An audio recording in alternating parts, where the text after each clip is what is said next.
Hi friends, happy വ്ളോഗ്സിന്റെ പുതിയൊരു വ്ളോഗിലേക്ക് സ്വാഗതം. കേരളത്തിലെ കാശ്മീർ എന്നറിയപ്പെടുന്ന കാന്തല്ലൂരിലെ കാഴ്ചകളാണ് ഈ വ്ളോഗിലൂടെ നിങ്ങളുടെ മുന്നിലേക്ക് എത്തിക്കുന്നത്.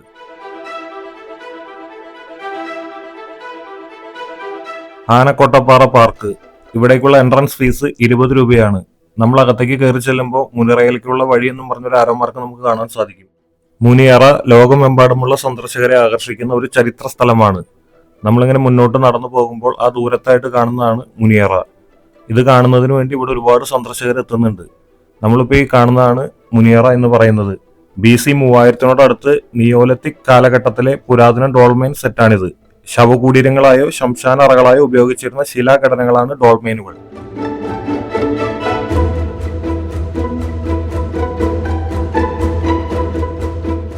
നമ്മളിപ്പോൾ ഒരു മല കയറിയിട്ടാണ് ഇപ്പൊ ഈ കാണുന്ന സ്ഥലത്തേക്ക് എത്തിയിരിക്കുന്നത്. അവിടെ നിന്നും താഴേക്കുള്ള കാഴ്ചകളാണ് നമ്മളിപ്പോൾ കണ്ടുകൊണ്ടിരിക്കുന്നത്.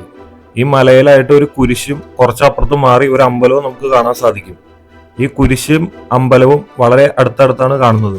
ഇതിന്റെ മുകളിൽ നിന്ന് നമ്മൾ താഴെ കാണുന്ന ഇപ്പൊ നമ്മൾ കണ്ടുകൊണ്ടിരിക്കുന്ന ആ വീടും പ്രദേശങ്ങളും ഗ്രാമങ്ങളും എന്ന് പറയുന്നത് നമ്മൾ വീഡിയോയുടെ തുടക്കത്തിൽ കാണിച്ച കാന്തല്ലൂർ ഗ്രാമപഞ്ചായത്ത് എന്ന് പറഞ്ഞ ബോർഡ് നമ്മൾ കണ്ടില്ലേ? അവിടെ നിന്ന് ഒരു മല കയറിയിട്ടാണ് നമ്മൾ ഇവിടെ എത്തിയതെന്ന് ഞാൻ പറഞ്ഞല്ലോ.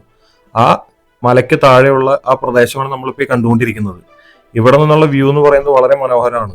ഒരു ഈവനിങ് ടൈമിലൊക്കെ ഇവിടെ വന്നിരിക്കുമ്പോൾ നല്ലൊരു കാറ്റും കാര്യങ്ങളൊക്കെ ഉണ്ട്. നല്ല രസമാണ് ഇവിടെ വന്നിരിക്കാനും. നല്ല മനോഹരമായിട്ടുള്ളൊരു കാഴ്ചയാണ് ഇവിടെ നമുക്ക് കാണാൻ സാധിക്കുന്നത്. നേരത്തെ ഞാൻ പറഞ്ഞ അമ്പലമാണ് ഈ കാണുന്നത്.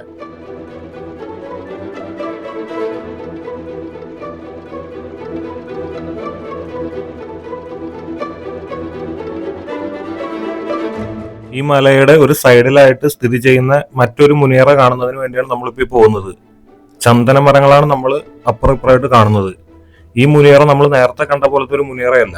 മണ്ണിന്റെ ഉള്ളിലേക്കായിട്ട്, അതായത് ഗുഹ പോലെ മണ്ണിലേക്ക് കുഴിച്ചു പോകുന്ന രീതിയിലുള്ള മുനിയറയാണ്. ഇപ്പൊ നമ്മൾ കാണുന്നതാണ് ആ മുനിയറ. ആ മുനിയറ അവിടെ 1-2 മുനിയറയാണ് ഇങ്ങനെ ഉള്ളത്. അപ്പൊ ആ മുനിയറയാണ് ഇപ്പൊ നിങ്ങൾ കണ്ടുകൊണ്ടിരിക്കുന്നത്. ഇതിന് ചുറ്റും നമ്മൾ നേരത്തെ കണ്ടത് ചന്ദനമരങ്ങളാണ്. ഒരുപാട് ആളുകൾ ഈ മുനിയറ സന്ദർശിക്കുന്നതിന് വേണ്ടി ഇവിടെ എത്തുന്നുണ്ട്. മറയൂർ കാന്തല്ലൂർ റൂട്ടിലായിട്ടാണ് ഈ നമ്മളിപ്പോൾ കാണുന്ന ഈ പാർക്ക് സ്ഥിതി ചെയ്യുന്നത്.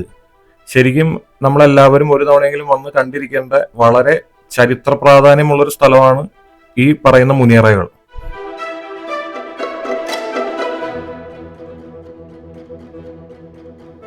നമ്മുടെ ഈ ചാനൽ സബ്സ്ക്രൈബ് ചെയ്യാത്തവരാണ് വീഡിയോ കാണുന്നതെങ്കിൽ ചാനൽ ഇപ്പോൾ തന്നെ സബ്സ്ക്രൈബ് ചെയ്യുകയും സബ്സ്ക്രൈബ് ബട്ടണടുത്തുള്ള ബെല്ലൈക്കൺ എനേബിൾ ചെയ്യുകയും ചെയ്യുക.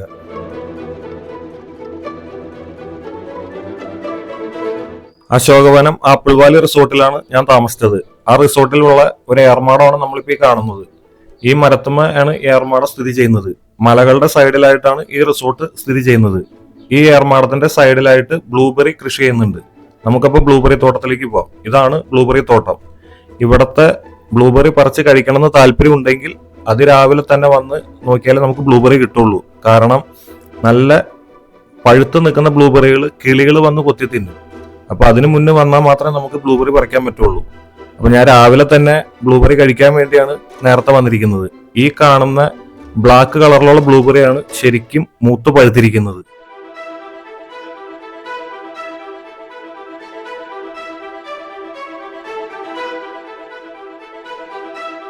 ഞാൻ അതിൽ നിന്ന് ഒരു പഴുത്ത ബ്ലൂബെറി നോക്കി പറിച്ചു ഒരെണ്ണം കഴിച്ചു നോക്കി. നല്ല ടേസ്റ്റ് ഉണ്ട്. ഒരു പുളിയും മധുരയൊക്കെ ആയിട്ട് എനിക്ക് അതിന്റെ ടേസ്റ്റ് ഭയങ്കരമായിട്ട് ഇഷ്ടപ്പെട്ടു. ഞാനിപ്പോൾ എന്തൊക്കെ പറഞ്ഞാലും നമ്മൾ ഈ പറഞ്ഞ പോലെ ചെടിയിൽ നിന്ന് ലൈവായിട്ട് പറിച്ച് കഴിക്കുമ്പോൾ കിട്ടുന്ന ഒരു സുഖം ഉണ്ടല്ലോ, അത് പറഞ്ഞറിയിക്കാൻ പറ്റാത്തത്.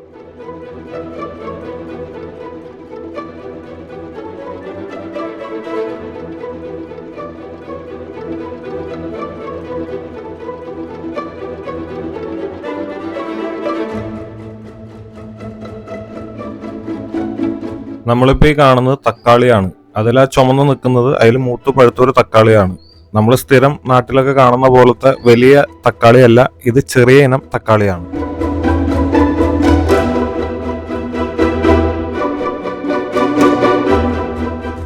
നമ്മളിപ്പോൾ നിൽക്കുന്നത് സ്ട്രോബെറി തോട്ടത്തിലാണ്.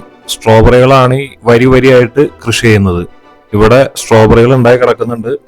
ഒരുപാട് സ്ട്രോബെറികൾ നമുക്ക് കാണാൻ സാധിക്കും. ഇവിടെ ഞാൻ നേരത്തെ ബ്ലൂബെറി തോട്ടത്തിൽ പറഞ്ഞ പോലെ തന്നെ രാവിലെ തന്നെ വന്നാലാണ് നമുക്ക് പഴുത്ത സ്ട്രോബെറി പറിച്ച് കഴിക്കാൻ പറ്റുള്ളൂ. കാരണം ഞാൻ ചെല്ലുമ്പോൾ തന്നെ കിളികൾ കുറെ സ്ട്രോബെറികൾ കൊത്തിപ്പറക്കി തുടങ്ങിയിട്ടുണ്ടായിരുന്നു. കാരണം കിളികളുടെ ഇഷ്ട ഭക്ഷണങ്ങളിൽ ഒന്നാണ് ഈ സ്ട്രോബെറി. അവിടെ കുറെ സ്ട്രോബെറികൾ പഴുത്ത് നിൽക്കുന്നുണ്ട്. ഞാനപ്പോൾ അവിടെ നിന്ന് ചെന്നിട്ട് ഒരു പഴുത്ത സ്ട്രോബെറി നോക്കി കണ്ടു. ഇപ്പൊ നമ്മളാ കാണുന്നത് സ്ട്രോബെറിയുടെ പൂവാണ്. കണ്ട ഈ പൂവാണ് പിന്നെ ആ ചെറിയ കായായിട്ട് മാറി പിന്നെ അത് പഴുത്ത് നിൽക്കുന്ന സ്ട്രോബെറിയാണ് കണ്ടത്. അതിൽ നിന്ന് സ്ട്രോബെറി പറിച്ച് ഞാൻ കഴിച്ചു നോക്കി. സ്ട്രോബെറി പിന്നെ ഭൂരിഭാഗം ആളുകളും കഴിച്ചിട്ടുണ്ടാവുമായിരിക്കും. നേരത്തെ ഞാൻ പറഞ്ഞ പോലെ തന്നെ നമ്മളാ ചെടിമേന്ന് പറിച്ച് കഴിക്കുമ്പോൾ കിട്ടുന്ന ആ ഒരു ഫ്രഷ്നെസ് ഉണ്ടല്ലോ, അത് നമുക്ക് പറഞ്ഞറിയിക്കാൻ പറ്റില്ല.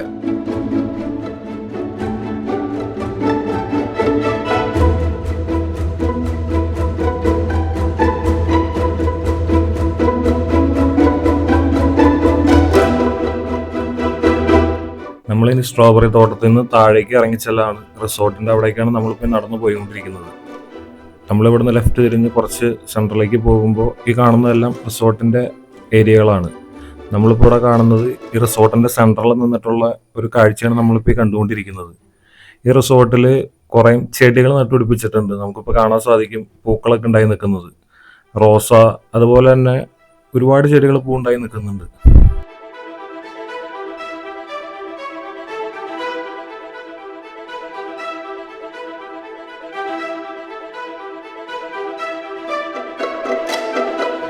മണ്ണിൽ തീർത്ത ഒരു വീടാണ് നമ്മളിപ്പോൾ ഈ വീഡിയോയിൽ കാണുന്നത്. ശിലാസന്തോഷമാണ് ഈ വീട് നിർമ്മിച്ചിരിക്കുന്നത്. ഒരുപാട് ആയുർവേദ കൂട്ട് മണ്ണിൽ കലർത്തിയാണ് ഈ വീട് നിർമ്മിച്ചിരിക്കുന്നതെന്നാണ് അറിയാൻ സാധിച്ചത്. ഈ വീടിൻ്റെ അകത്ത് നമ്മൾ പ്രത്യേക ഒരു തണുപ്പ് നമുക്ക് ഫീൽ ചെയ്യും.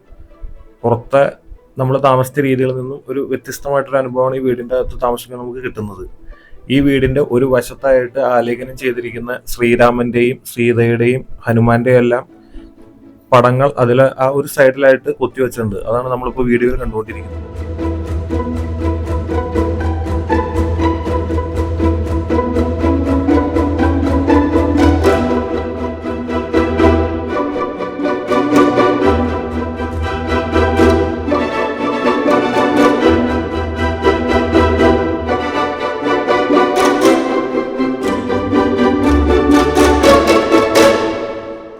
നമ്മളിപ്പോൾ ഈ കാണുന്നത് ആപ്പിൾ ചെടിയാണ്. ഇവിടെ ഒരുപാട് ആപ്പിൾ തൈകൾ നട്ടുപിടിപ്പിച്ചിട്ടുണ്ട്. എല്ലാത്തുമേയും കായ ഉണ്ടായി നിൽക്കുന്നുണ്ട്. ഈ ചെടിയുമേ നമുക്ക് നോക്കിക്കഴിഞ്ഞാൽ ചെറിയ കായ ഉണ്ടായി നിൽക്കുന്നത് കാണാം. ഈ കാണുന്നത് ആപ്പിളാണ്. ഇത് കായായി പിടിച്ച് വലുതായി വരുന്നതേ ഉള്ളൂ.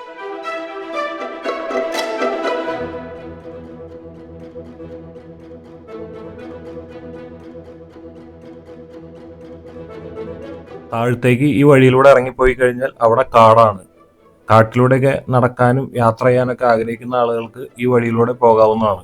നമുക്കപ്പോൾ ഈ വഴിയിലൂടെ പോയിട്ട് നമുക്ക് കാട്ടിലൂടെ നടന്ന് അവിടുത്തെ കാഴ്ചകൾ കാണാം. ഇവിടെ 3ഓളം വെള്ളച്ചാട്ടങ്ങളുണ്ട്. ഞാൻ കുറച്ച് നേരത്തെ ഈ വഴിയിലൂടെ താഴത്തേക്ക് ഇറങ്ങി പോകാമെന്ന് വിചാരിച്ചതാണ്. അപ്പോൾ ഇവിടുത്തെ ആളുകൾ വന്നിട്ടാണ് പറഞ്ഞിപ്പോൾ അങ്ങോട്ട് പോകരുത്, അവിടെ ആന നിൽക്കുന്നുണ്ട്, ആനയുടെ മുന്നിൽ പോയി പെട്ട് കഴിഞ്ഞാൽ പ്രശ്നമാണെന്ന് പറഞ്ഞുകൊണ്ടാണ് ഞാനൊരു 3 മണിക്കൂറോളം കഴിഞ്ഞിട്ടാണ് ഇപ്പോൾ താഴേക്ക് ഇറങ്ങി പോകുന്നത്. ശരിക്കും വളരെ മനോഹരമായിട്ടുള്ളൊരു കാഴ്ചയാണ്. നമുക്കിങ്ങനെ ഇറങ്ങി ഇങ്ങനെ നടന്നു പോകാം. അങ്ങനെ നമ്മൾ നടന്ന് ഇങ്ങനെ ഇറങ്ങി പോകുന്ന സമയത്ത് നമ്മൾ വെള്ളത്തിന്റെ ശബ്ദം കേട്ടായിരുന്നു. ആ ശബ്ദം കേട്ട് ഇങ്ങനെ അടുത്തേക്ക് ചെന്ന് നോക്കിയപ്പോഴാണ് ഒരു ചെറിയൊരു വെള്ളച്ചാട്ടം കണ്ടത്. അവിടെ മുകളിൽ നിൽക്കുന്ന ആ മരം ശ്രദ്ധിച്ചായിരുന്നു? ആ മരത്തിന്റെ മൊത്തത്തിൽ അതൊരു ഒരാളുടെ മുഖം പോലെ തോന്നുന്നില്ലേ? അതിന്റെ താഴെയായിട്ട് ചെറിയൊരു വെള്ളച്ചാട്ടം ഉണ്ട്. ഇപ്പം മഴയൊന്നും പെയ്യാത്തതുകൊണ്ടാണ്. മഴ പെയ്ത് കഴിഞ്ഞാൽ ഈ വെള്ളച്ചാട്ടം നല്ല ശക്തിയായിട്ടുള്ള വെള്ളച്ചാട്ടമായിട്ട് മാറും. അങ്ങനെ അതിന്റെ ഭംഗി ആസ്വദിച്ച് ഇങ്ങനെ കുറച്ചു നേരം നോക്കി നിന്നു.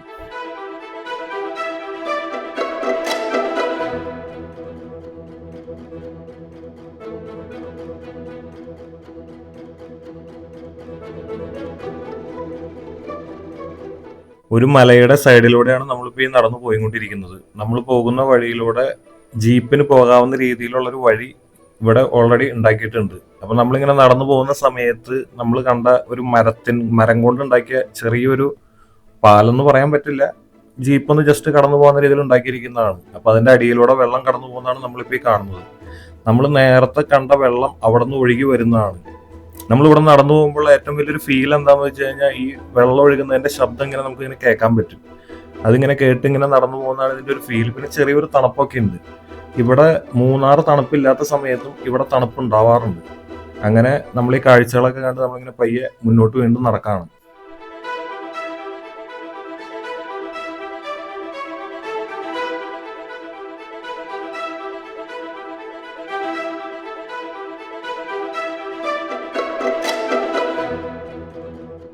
നമ്മളങ്ങനെ നടന്ന് കുറച്ച് മുന്നോട്ട് പോയി കഴിഞ്ഞപ്പോൾ അടുത്ത വെള്ളച്ചാട്ടം കാണാണ്. ആ വെള്ളച്ചാട്ടം വെള്ളം കുറവാണ്, പക്ഷെ നല്ല ഭംഗിയുള്ളൊരു വെള്ളച്ചാട്ടമാണ്.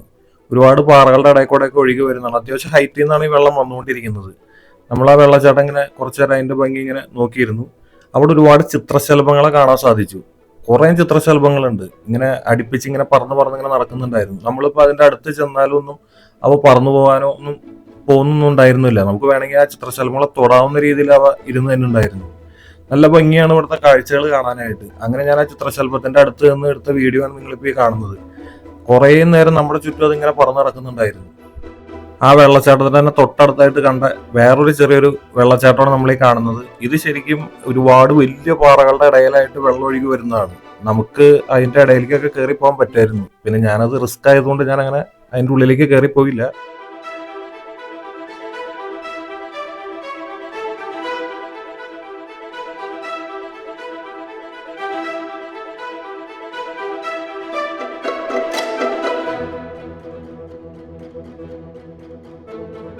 മൂന്നാമത്തെ വെള്ളച്ചാട്ടമാണ് നമ്മളിപ്പോൾ ഈ കണ്ടുകൊണ്ടിരിക്കുന്നത്.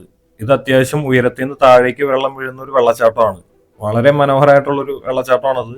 ഇത് നമ്മൾ ചെന്ന് ഞാൻ ഈ വെള്ളത്തിലൊന്ന് തൊട്ട് നോക്കിയപ്പോൾ ശരിക്കും ഐസിൽ തൊടുന്ന പോലെ അത്രയ്ക്ക് തണുപ്പാണ്. ഇതിന്റെ താഴെ നിന്ന് നമുക്ക് കുളിക്കാനൊക്കെ പറ്റും. ഇത് മഴക്കാലത്ത് വരാണെങ്കിൽ ഇതിങ്ങനെ നിറഞ്ഞ് കവിഞ്ഞൊഴുകുന്നത് നമുക്ക് കാണാൻ സാധിക്കും.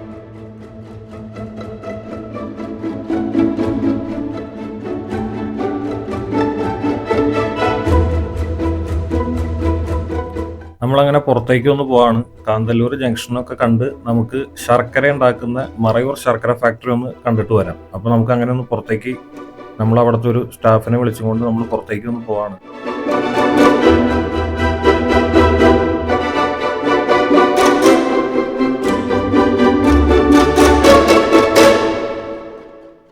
കാന്തല്ലൂർ ജംഗ്ഷനിലേക്കാണ് നമ്മളിപ്പോൾ എത്തിക്കൊണ്ടിരിക്കുന്നത്. ഇപ്പം നമ്മൾ ആ ദൂരത്തായിട്ട് കാണുന്നത് കാന്തല്ലൂർ ജംഗ്ഷനാണ്.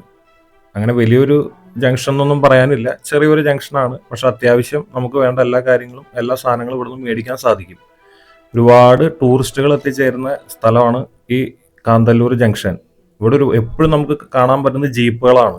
ചുറ്റും ടൂറിസ്റ്റുകളെയും കൊണ്ടുപോകുന്ന ജീപ്പുകളാണ് നമുക്ക് ചുറ്റും കാണാൻ സാധിക്കുന്നത്. നമ്മളിപ്പോൾ ഈ കാണുന്നത് ഡ്രിങ്കിങ് വാട്ടർ ATM ആണ്. ഇവിടെ 1/2 ലിറ്റർ വെള്ളത്തിന് 1 രൂപയും 1 ലിറ്റർ വെള്ളത്തിന് 2 രൂപയും ഹോട്ട് വാട്ടർ കോൾഡ് വാട്ടറിന് 5 രൂപയാണ്. ഇത് ഇവിടെയാണ് ആദ്യമായിട്ട് സ്റ്റാർട്ട് ചെയ്തതെന്നാണ് എൻ്റെ കൂടെ വന്ന ആൾ പറഞ്ഞത്. പക്ഷെ അതിപ്പോൾ വർക്ക് ചെയ്യുന്നില്ല, കംപ്ലൈൻ്റ് ആണ്. നമ്മുടെ അവിടെ എന്ത് സംഭവം പുതിയതായിട്ട് വന്നാലും അതിനെ പെട്ടെന്ന് കംപ്ലൈൻ്റ് ആക്കുന്നതാണല്ലോ. നമ്മളതൊരു കാര്യം സൂക്ഷിച്ച് ഹാൻഡിൽ ചെയ്യുന്ന പരിപാടി നമുക്കില്ലല്ലോ. ഇതാണ് കാന്തല്ലൂർ ജംഗ്ഷൻ. ചെറിയൊരു ജംഗ്ഷനാണ്. പക്ഷെ ഞാൻ നേരത്തെ പറഞ്ഞോണം തന്നെ ഇവിടെ നമുക്ക് ആവശ്യമായിട്ടുള്ള എല്ലാ സാധനങ്ങളും നമുക്ക് കിട്ടും. ഇവിടുത്തെ ഒരു കുറവെന്ന് പറയുന്നത് ശരിക്കും ഹോസ്പിറ്റാലിറ്റിയാണ്. കാരണം ഇവിടുത്തെ ആളുകൾ കൂടുതലായിട്ടും എന്തെങ്കിലും വലിയ എമർജൻസി വന്നാൽ ഇവിടെ അതിന് പറ്റിയ ട്രീറ്റ്മെന്റ് ചെയ്യാനുള്ള ഹോസ്പിറ്റൽ സൗകര്യം ഇവിടെ ഇല്ല.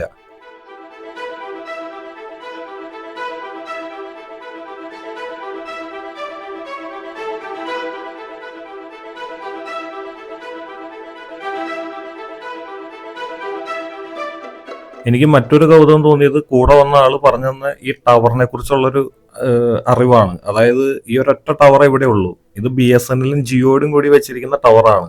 വേറെ ടവറൊന്നും ഇവിടെ ഇല്ല. ഈ ടവറിൽ നിന്നാണ് നമുക്ക് നെറ്റ്വർക്ക് കിട്ടുന്നത്.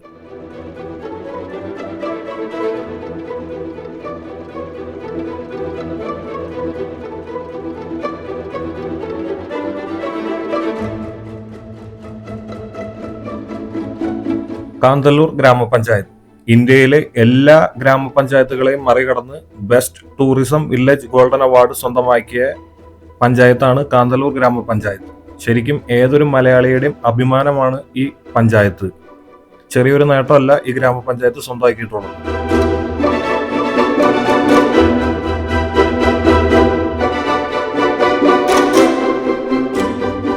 ഈ സൈഡിൽ നിന്ന് ഈ റോപ്പിന്റെ അറ്റം അപ്പുറത്തെ മലയിലേക്കാണ് കെട്ടിയിരിക്കുന്നത്. ഇത് ശരിക്കും ഒരു അഡ്വഞ്ചറസ് ആണ്. അഡ്വഞ്ചറസ് ഒക്കെ ഇഷ്ടപ്പെടുന്ന ആളുകൾക്ക് ട്രൈ ചെയ്ത് നോക്കാവുന്ന ഒരു സംഭവമാണിത്. ഒരുപാട് പിള്ളേരുകളാണ് കൂടുതൽ ഇത് ട്രൈ ചെയ്ത് ഞാൻ കണ്ടത്. ഇവിടെ നിന്ന് ഇങ്ങനെ തൂങ്ങി അറ്റത്തേക്ക് പോകും, അവിടെ നിന്ന് തിരിച്ച് ഇങ്ങോട്ടേക്കും വിടും. നല്ലൊരു ഫീലാണ്. ഒരുപാട് പേര് ട്രൈ ചെയ്യുന്നുണ്ട്. ഇവിടെ വരുന്ന ആൾക്കാരുടെ ഏറ്റവും ഇഷ്ടപ്പെട്ട വിനോദങ്ങളിൽ ഒന്നാണ് ഇത്.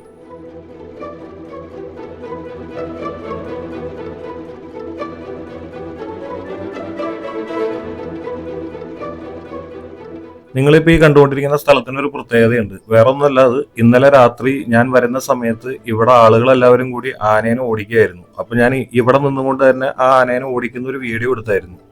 അപ്പൊ തിരിച്ച് അവിടെ എത്തിക്കഴിഞ്ഞപ്പോൾ പകലത്തെ കാഴ്ച കണ്ടപ്പോൾ ആ വീഡിയോ ഒന്ന് എടുത്തതാണ്. ആ ആനയുടെ വീഡിയോ ഞാൻ ഇതിന്റെ നെക്സ്റ്റ് ഷോർട്ടായിട്ട് ഇതിന്റെ കൂടെ തന്നെ ഞാൻ കൊടുക്കുന്നുണ്ട്. നമുക്ക് ആനേനെ ആളുകൾ ഓടിക്കുന്നത് നമുക്ക് കാണാൻ സാധിക്കും.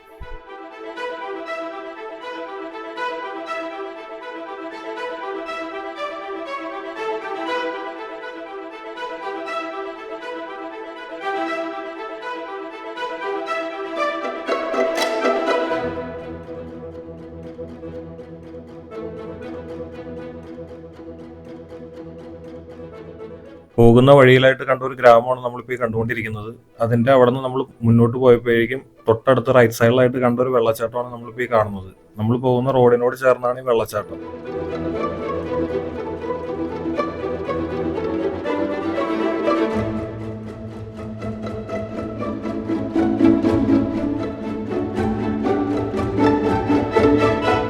അതുപോലെ തന്നെ നമ്മളിപ്പോൾ ഈ പോയിക്കൊണ്ടിരിക്കുന്ന ഈ വഴിയിൽ രാത്രി ആയി കഴിഞ്ഞു കഴിഞ്ഞാൽ ഒരു മനുഷ്യനെ നമുക്ക് കാണാൻ സാധിക്കില്ല. ഈ വഴിയിലൂടെ രാത്രി ആരും പോവാറുമില്ല. അത് കാരണം വേറെ ഒന്നല്ല, നമ്മളിപ്പോൾ ഈ യാത്ര ചെയ്തുകൊണ്ടിരിക്കുന്ന വഴിയിലൂടെ രാത്രി ആനകളുടെ സഞ്ചാരമുണ്ട്. നമ്മൾ രാത്രി ഈ വഴിയിലൂടെ പോകുന്നത് അത്യാവശ്യം റിസ്ക് ഉള്ളൊരു കാര്യം തന്നെയാണ്. അതുകൊണ്ടാണ് ആരും രാത്രി വഴിയിലൂടെ സഞ്ചരിക്കാത്തത്. ആനകൾ ഒരുപാട് അങ്ങോട്ടും ഇങ്ങോട്ടേക്കും പാസ് ചെയ്യുന്ന ഒരു വഴിയാണ്. ആ വഴിയിലൂടെയാണ് നമ്മളിപ്പോൾ ഈ പോയിക്കൊണ്ടിരിക്കുന്നത്. രാത്രി വഴിയിൽ ഒരു മനുഷ്യനെ നമുക്ക് കാണാൻ സാധിക്കില്ല.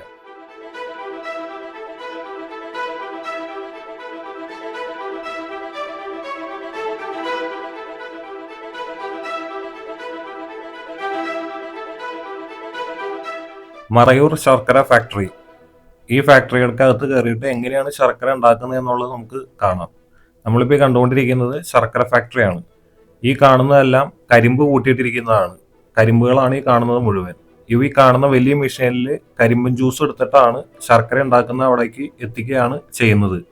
ആ പുറകിലായിട്ട് കാണുന്നത് കരിമ്പൻ ജ്യൂസ് എടുത്തതിന് ശേഷമുള്ള കരിമ്പിന്റെ ചണ്ടികളാണ്.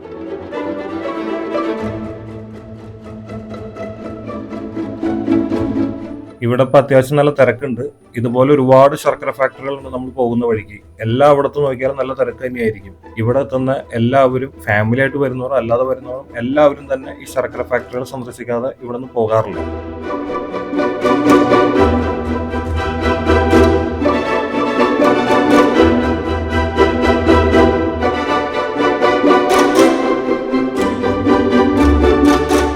നമ്മൾ നേരത്തെ പറഞ്ഞ കരിമ്പിൻ ജ്യൂസ് ഈ കാണുന്ന വലിയ പാത്രത്തിലേക്കാണ് എത്തുന്നത്. അതിൽ നിന്നും ഈ ചൂടാക്കുന്ന പാത്രത്തിലേക്ക് ആവശ്യാനുസരണം കരിമ്പിൻ ജ്യൂസ് ഒഴിക്കുന്നു. അങ്ങനെ കരിമ്പിൻ ജ്യൂസ് ഒഴിച്ച ശേഷം അടിയിൽ തീ കൊടുക്കുന്നു. തീ കൊടുക്കാനായിട്ട് ഉപയോഗിക്കുന്നത് നേരത്തെ ഫസ്റ്റ് കാണിച്ച തന്നെ കരിമ്പിന്റെ ചണ്ടിയാണ്. ആ കരിമ്പിന്റെ ചണ്ടി ഉപയോഗിച്ചിട്ടാണ് തീ കൊടുത്താണ് ഇത് തിളപ്പിക്കുന്നത്. ഇങ്ങനെ ഒരുപാട് നേരം തിളപ്പിച്ച് അവസാനം ഇതിലെ ജലാംശം കുറയും. അങ്ങനെ ജലാംശം കുറഞ്ഞു കഴിയുമ്പോൾ ഈ നിൽക്കുന്ന ആളാണ് ഇപ്പൊ അത് ചെയ്തുകൊണ്ടിരിക്കുന്നത്. അദ്ദേഹം പറഞ്ഞത് അത് അവർക്ക് പിടിച്ചു നോക്കുമ്പോൾ അതിന്റെ ലെവൽ അറിയാൻ പറ്റുന്നതാണ്. അങ്ങനെ പിടിച്ചു നോക്കി ശർക്കരയുടെ ലെവൽ എത്തിക്കഴിയുമ്പോൾ ഇത് ഇവര് ഇങ്ങനെ അപ്പുറത്തുള്ളൊരു വലിയൊരു പാത്രമുണ്ട്. ഇപ്പൊ ആ പാത്രം കാണാൻ സാധിക്കും. ആ പാത്രത്തിലേക്ക് അവരത് ഒഴിക്കും. ഒഴിച്ചു കഴിയുമ്പോൾ അതിലെങ്ങനെ ചൂട് കുറഞ്ഞു വരുമ്പോൾ കറക്റ്റ് ടൈം ആകുമ്പോഴേക്കും അവരത് പിടിച്ച് ഉണ്ടയാക്കി മാറ്റും. ആ ഉണ്ടയാക്കി മാറ്റുന്നത് ആണ് നമുക്ക് ശർക്കരയായിട്ട് ലഭിക്കുന്നത്. ഞാൻ നേരത്തെ പറഞ്ഞ ആ പാത്രമാണ് ആ സൈഡിലായിട്ട് ഇരിക്കുന്നത്, ഈ കാണുന്നത്. ഇതിന് മുൻപ് ഒഴിച്ച് വെച്ചിരിക്കുന്നതാണ് കാണുന്നത്. അതിന്റെ അടുത്തായിട്ടിരിക്കുന്ന ആള് ആ ഉണ്ട പിടിച്ചത് തൂക്കി അവിടെ വരുന്നവർക്ക് വിൽക്കുന്നുണ്ട്. നമുക്ക് ഇവിടുന്ന് ശർക്കര വാങ്ങിക്കാനും കിട്ടും. ശർക്കര മാത്രമല്ല, ആ ശർക്കര ഉണ്ടയായിട്ട് പിടിക്കാത്ത പൊടിയും കിട്ടും. അതിനോടൊപ്പം തന്നെ ശർക്കര പാനീയം എന്ന് പറയുന്ന ഒരു പാനീയമുണ്ട്. അത് നമുക്ക് അവിടെ നിന്ന് മേടിക്കാൻ കിട്ടും. ഇവിടെ വരുന്ന ആളുകൾ എല്ലാവരും തന്നെ ഈ സ്ഥലം വിസിറ്റ് ചെയ്യുകയും അതോടൊപ്പം തന്നെ നല്ല ശർക്കര, കാരണം ഉണ്ടാക്കുന്ന സ്ഥലത്ത് നേരിട്ട് മേടിക്കുമ്പോൾ നല്ല ശർക്കര കിട്ടുമല്ലോ, അതുകൊണ്ട് തന്നെ ഇവിടെ നിന്ന് എല്ലാവരും ആവശ്യത്തിന് ശർക്കരയും ഈ ശർക്കര പാനിയും എല്ലാം വാങ്ങിച്ചിട്ടാണ് തിരിച്ചു പോകുന്നത്. പിന്നെ അതിന്റെ അടുത്തായിട്ട് തന്നെ നമുക്ക് തിരിച്ചു പോകുന്നവർക്ക് അവിടെ കരിമ്പിൻ ജ്യൂസും കൊടുക്കുന്നുണ്ട്. ആവശ്യാനുസരണം ഇഷ്ടമുള്ളവർക്ക് അവിടെ നിന്ന് കരിമ്പിൻ ജ്യൂസും മേടിച്ച് കഴിക്കാവുന്നതാണ്.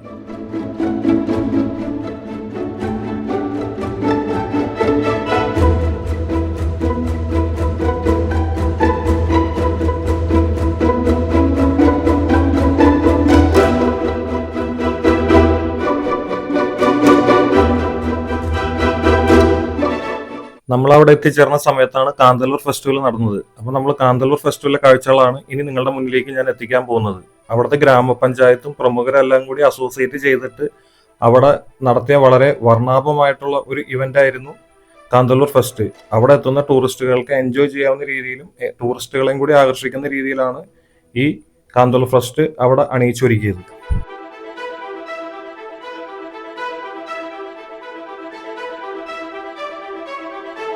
കണ്ണ് ചിമ്മി തുറക്കുന്ന വേഗത്തിൽ ചിത്രങ്ങൾ.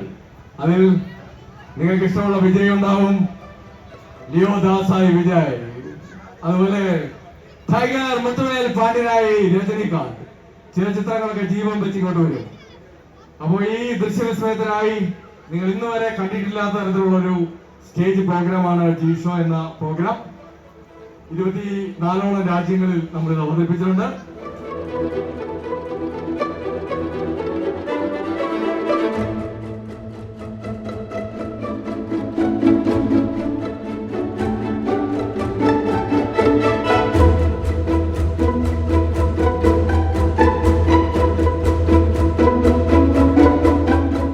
ജിതേഷ് ജിയുടെ വരയരങ്ങാണ് നമ്മളിപ്പോൾ ഈ കണ്ടുകൊണ്ടിരിക്കുന്നത്.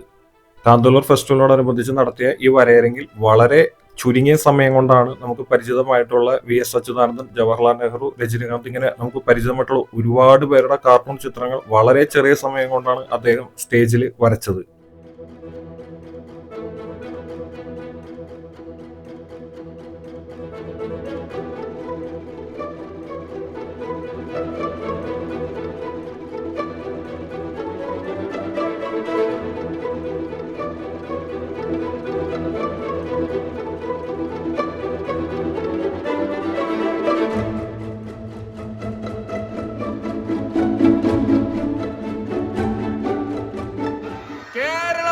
ചുട്ടുപൊള്ളുമ്പോൾ, ഞാൻ പത്തനംതിട്ടക്കാരനാണ്, കേരളം മുഴുവൻ ചുട്ടുപൊള്ളുമ്പോൾ ഏറ്റവും സുഖകരമായ കാലാവസ്ഥയുള്ള കേരളത്തിലെ ഒരേ ഒരു ഗ്രാമപഞ്ചായത്തിന്റെ പേരെന്താ?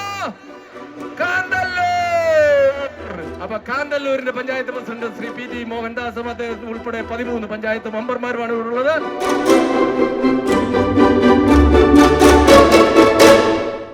കേരളത്തിലെ കാശ്മീർ എന്നറിയപ്പെടുന്ന കാന്തല്ലൂരിലെ കാഴ്ചകൾ ഇവിടെ അവസാനിക്കുന്നു. നമ്മുടെ വീഡിയോ ഇഷ്ടമായെങ്കിൽ ലൈക്ക് ചെയ്യുകയും നിങ്ങളുടെ അഭിപ്രായങ്ങൾ കമന്റായി രേഖപ്പെടുത്തുകയും ചെയ്യുക. നമ്മുടെ ഈ ചാനൽ ഇതുവരെ സബ്സ്ക്രൈബ് ചെയ്തിട്ടില്ല എങ്കിൽ ചാനൽ ഇപ്പോൾ തന്നെ സബ്സ്ക്രൈബ് ചെയ്യുകയും സബ്സ്ക്രൈബ് ബട്ടണടുത്തുള്ള ബെൽ ഐക്കൺ എനേബിൾ ചെയ്യുകയും ചെയ്യുക. അടുത്തൊരു വ്ളോഗിൽ കാണും വരേക്കും signing off. Happy well vlogs. Thank you.